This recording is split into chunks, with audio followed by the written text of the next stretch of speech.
బందర్లో వర్షం చాలా రోజుల తర్వాత.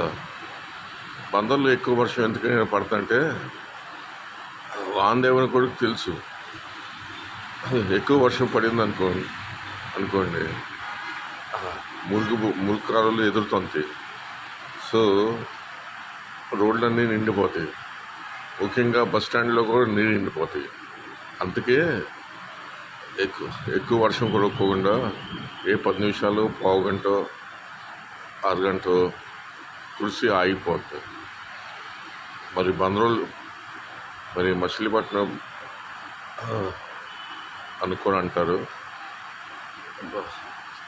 సో మరి వాళ్ళు పుణ్యాలు చేసుకున్న బట్టి బందర్లో ఎక్కువ వర్షం ఈ మధ్యన ఎక్కువ పడతలేదు. అది ఒకవేళ పడినా కూడా వానదేవుడికి తెలిసిమాట.